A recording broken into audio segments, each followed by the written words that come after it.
Dios nos bendiga a todos en esta hora de la tarde. Amén. Nos hubiera gustado que más hermanos hubieran estado aquí presentes, pero no sabemos la razón por la que estos hermanos no vinieron. Cualquiera sea la razón, pues debemos orar por nuestros hermanos. Bien, sabemos de que la Biblia es la palabra de Dios y siempre decimos que es el libro de los libros, porque es el libro más importante, porque es palabra de nuestro Dios. Entonces, la Biblia en sí tiene 66 libros, 39 pertenecen al Antiguo Testamento y 27 pertenecen al Nuevo Testamento.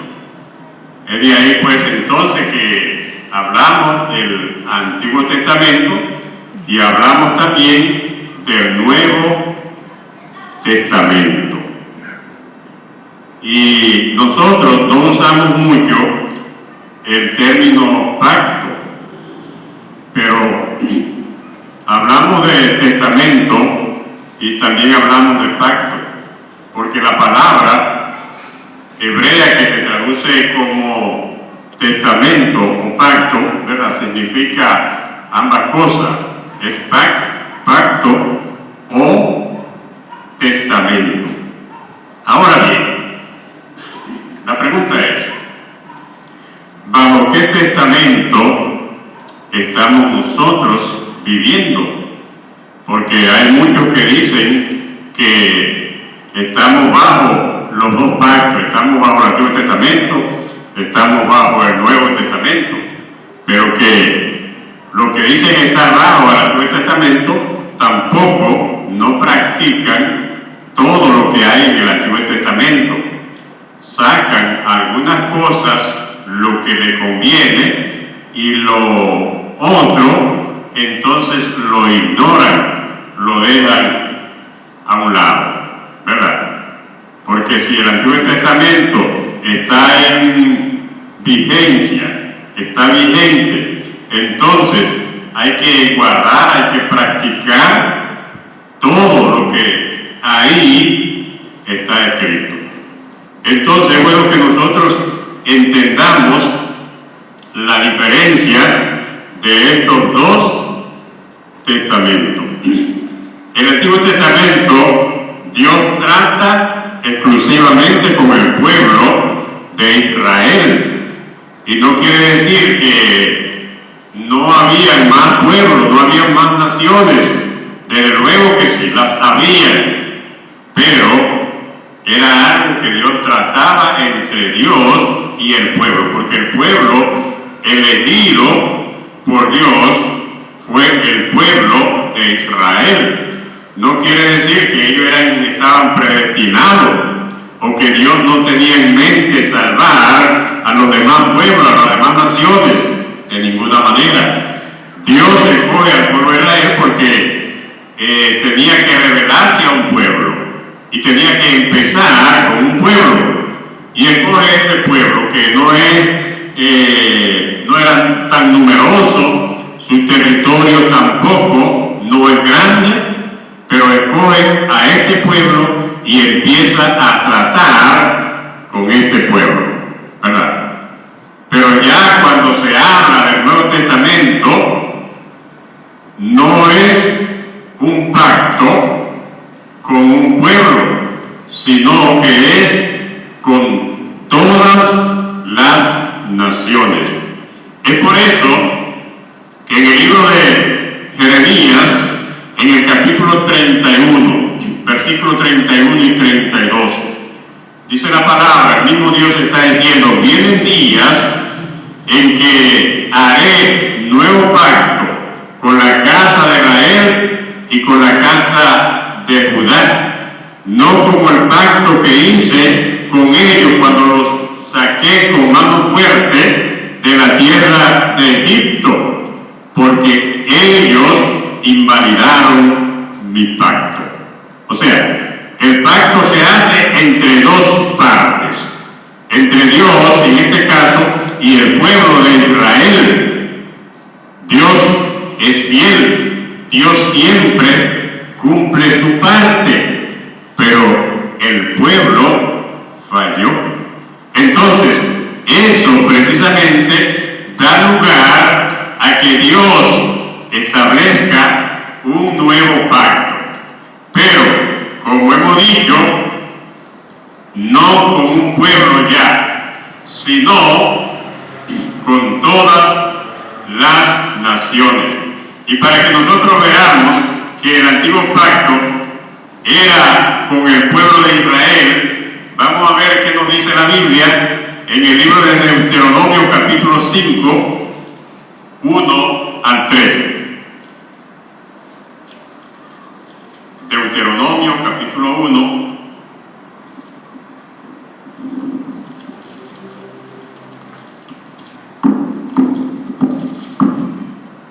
capítulo 5, 1 al 3. Dice la palabra: llamó Moisés a todo Israel y le dijo: oye, Israel, los estatutos y decretos que yo pronuncio hoy en vuestros oídos, aprendedlos y guardadlos, para ponerlos por obra.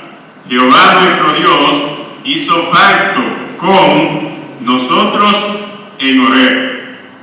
No con nuestros padres hizo Jehová este pacto, sino con nosotros, todos los que estamos aquí hoy vivos.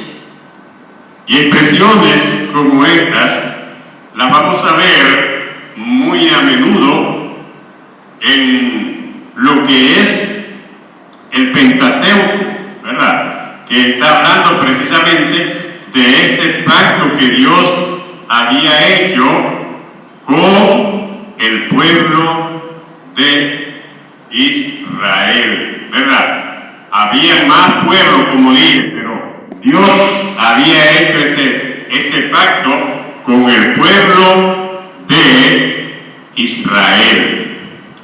Entonces, ellos tenían que velar, tenían que estar pendientes para ser fiel a este pacto, porque ni siquiera se estaba haciendo con los padres, porque ya ellos habían muerto, ya no estaban vivos, como Abraham, Isaac y Jacob. Estaba hablando precisamente con ellos que estaban ahí y que estaban vivos. Y cuando hablamos del antiguo pacto, estamos hablando de los 39 libros del Antiguo Testamento. O sea, desde el libro de Génesis hasta el libro de Malaquías, que es el último libro del Antiguo Testamento, ¿verdad? Entonces, ellos constituyen el Antiguo Testamento o Antiguo Pacto. Vamos ahora al libro de Hebreos para que estemos leyendo algunos versículos, para que veamos nosotros que estamos nosotros viviendo bajo el nuevo pacto. Y es muy importante que sepamos estas escrituras y que las tengamos en la Biblia, porque en ocasiones vamos a tener que usarlas con aquellos que dicen que todavía el Antiguo Testamento está vigente y que ellos pueden sacar de ahí para luego querer inclusive imponer algunas cosas. La palabra de Dios nos dice en el libro de Hebreos capítulo 8 y versículo 6 en adelante: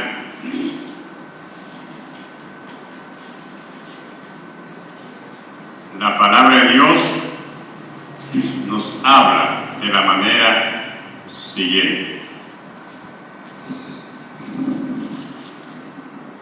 Dice la palabra de Dios, versículo 8, versículo 6.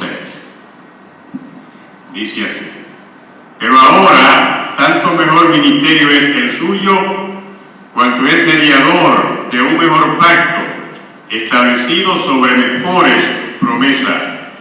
Porque si aquel primero hubiera sido sin defecto, ciertamente no se hubiera procurado lugar para el segundo, ¿verdad? Entonces, está hablando de un mejor ministerio, el ministerio de nuestro Señor y Salvador Jesucristo, que se constituye el mediador de este nuevo pacto. El mediador del Antiguo Testamento, del Antiguo Pacto, ¿quién fue? Fue precisamente Moisés. Pero ahora el mediador de este pacto es Jesucristo. Y dice que está establecido sobre mejores promesas. Y luego dice, porque si aquel primero hubiera sido sin defecto, ciertamente no se hubiera procurado lugar para el segundo. O sea, el defecto en sí estaba en el pueblo, que fue incapaz de cumplir con las ordenanzas, con los mandamientos que estaban plasmados ahí en ese pacto. Y por eso es que la Escritura dice que ellos habían invalidado ese pacto.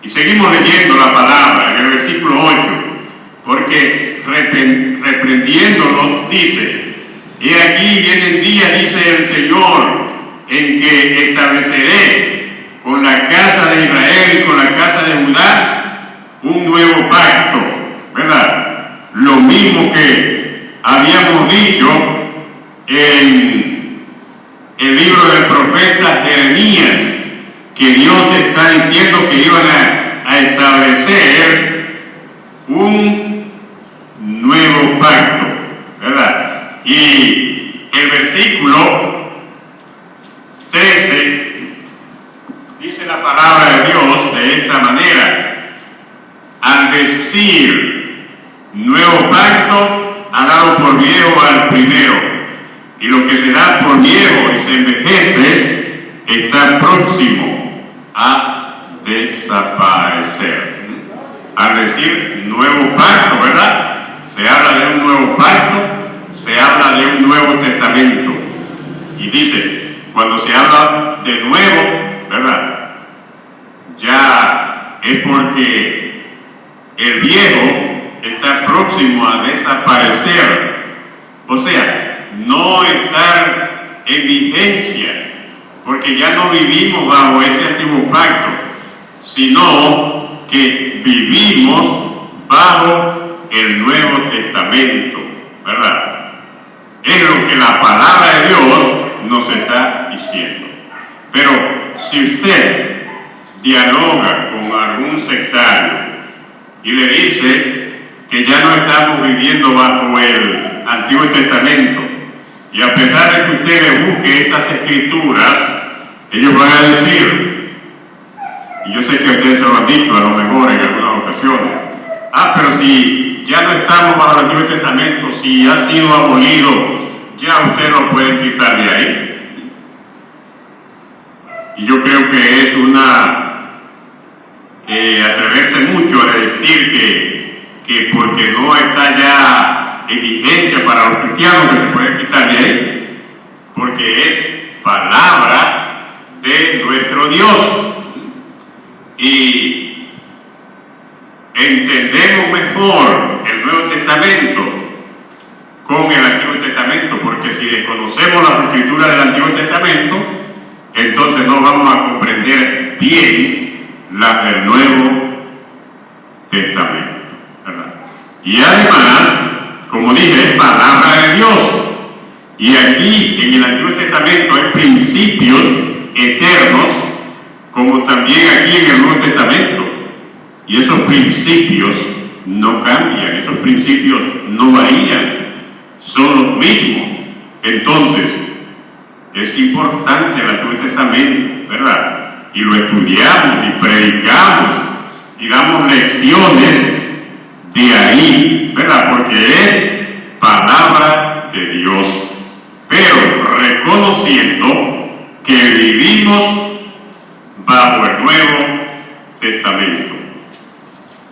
En el libro de en el libro de Romanos, en el capítulo 7, la palabra de Dios dice en el versículo 2, porque la mujer casada está sujeta por la ley al marido mientras éste vive, pero si el marido muere, ella queda libre de la ley del marido. El versículo 6 dice, pero ahora estamos libres de la ley por haber muerto para aquella en que estábamos sujetos, de modo que si vamos bajo el régimen nuevo del Espíritu y no bajo el régimen viejo de la letra. Aquí el apóstol Pablo está usando esta analogía, ¿verdad? Esta comparación con el matrimonio. La mujer casada está sujeta por la ley al marido mientras éste vive. Pero si muere, ya esa mujer está libre, está en libertad para casarse con otro hombre. Entonces, por eso ya en el versículo 6 está hablando claramente y dice que nosotros estamos libres de la ley por haber muerto para aquella en que estábamos sujetos. O sea, mediante Cristo hemos muerto a la ley. Ya no existimos para la ley, estamos muertos para la ley. Es por eso que ya la ley no demanda nada de nosotros, y por eso es que dice que sirvamos bajo el régimen nuevo del Espíritu y no el régimen viejo de la letra. O sea, la ley, ¿verdad? Que el que quiere vivir bajo ese régimen de la letra de la ley, si una persona por ahí viola el día de reposo, la ley decía, hay que apedrear a esa persona. Un hombre, una mujer que cometieran fornicación, adulterio, había que apedrearlos. Pero si viven por la letra, tienen que guardar el sábado y tienen que practicar la circuncisión y muchas otras leyes más que hay en el Antiguo Testamento, ¿verdad? Son más de 600 leyes que hay en el Antiguo Testamento. Entonces, aquellos que dicen que no está abolido, que está vigente, que vivimos bajo ese testamento, entonces están obligados a guardar, a cumplir con todas esas leyes, esas demandas. Y si ellos admiten esto, ¿verdad? O creen que pueden hacerlo, están equivocados y se meten en tremendo problema, en tremendo error, porque jamás van a poder cumplir con todas las demandas y exigencias de la ley. Porque si el hombre hubiera podido salvarse por la ley, hubiera podido lograr justificación alguna, entonces Jesucristo no hubiera venido a morir en la cruz del Calvario para dar su vida por nosotros. Jesucristo vino y dio su vida por nosotros.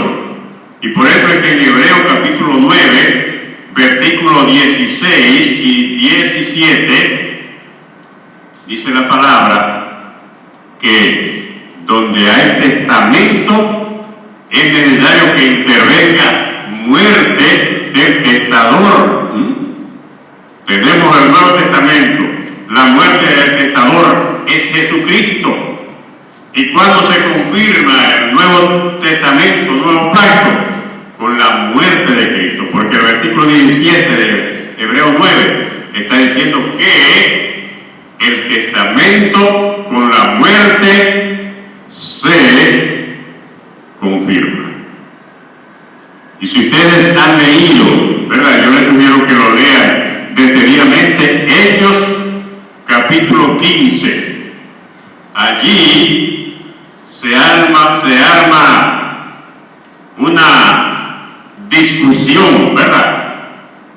Porque los judaizantes, los fariseos, se habían introducido en la iglesia y le estaban obligando a los hermanos y diciéndoles: ustedes tienen que guardar la ley de Moisés y tienen también que circuncidarse.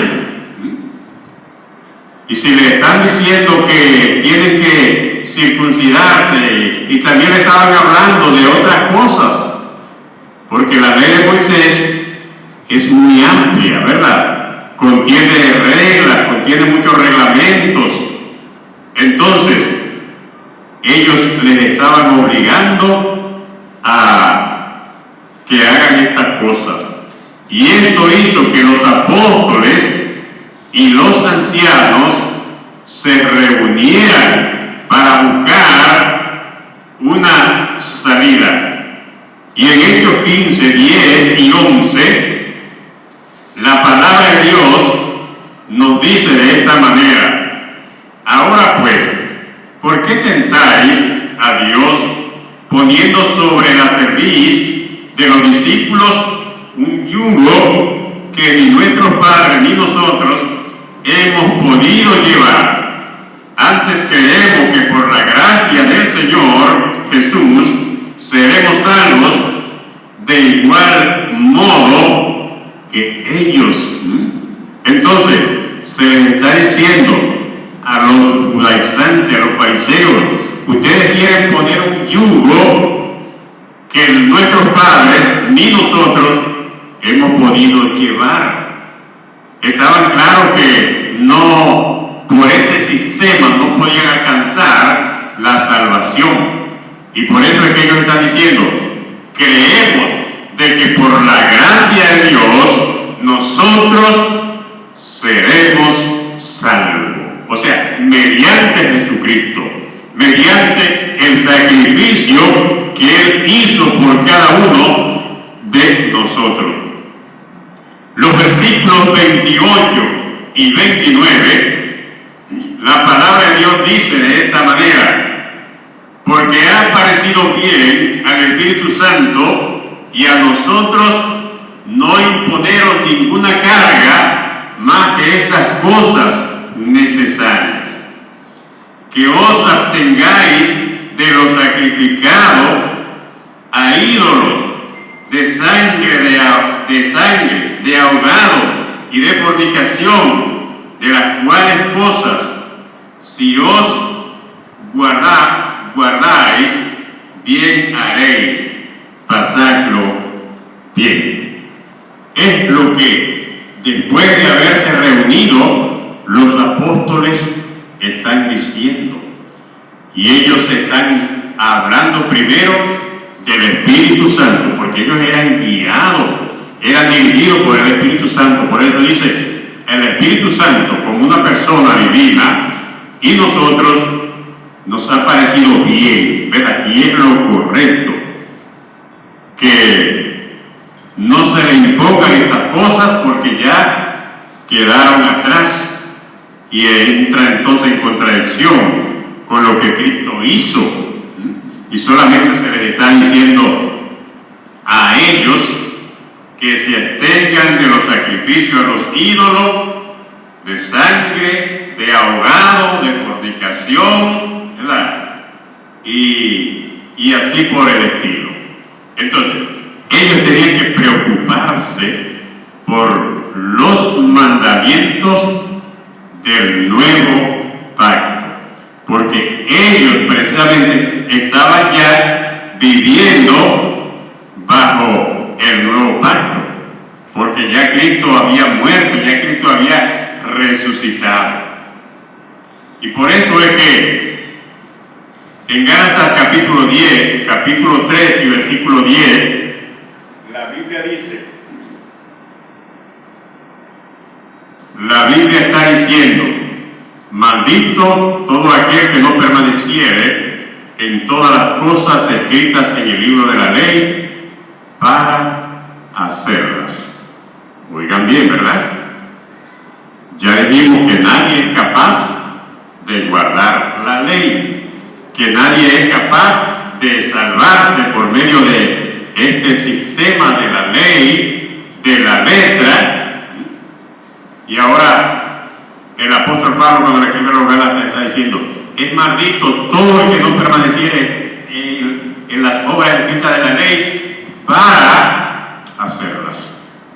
Entonces, están ellos en la obligación, aquellos que dicen que viven bajo el Antiguo Testamento y que toman, como yo decía, algunas cosas, porque no toman todo. Ellos o cumplen con todo o están bajo maldición. ¿Y qué es lo que sucede? Que están bajo maldición porque ellos no son capaces de cumplir con todas las demandas de la ley. Y además, cuando se aferran a las leyes del Antiguo Testamento, están menospreciando el sacrificio que hizo Jesucristo.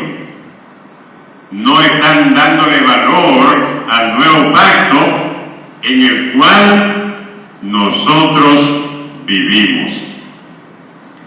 En 2 Corintios capítulo 3, versículo 6, y podríamos decir que todos los versículos de ahí en adelante son importantes, pero quiero esta vez citar el versículo 6, que dice que nos hizo ministros competentes de un nuevo pacto.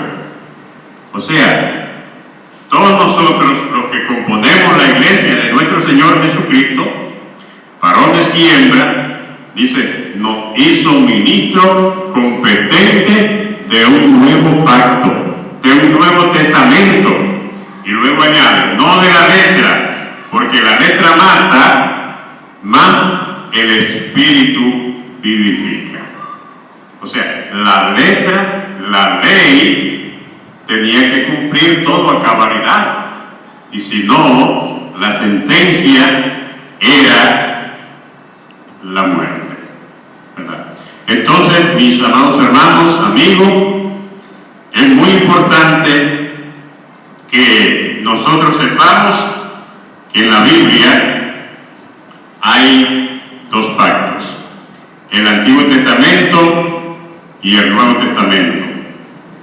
Aunque no vivimos bajo el Antiguo Testamento, es importante el Antiguo Testamento porque es palabra de Dios y debemos estudiarlo, porque como dije, hay principios ahí y esos principios no cambian, y porque a través del Antiguo Testamento podemos comprender mejor el Nuevo Testamento.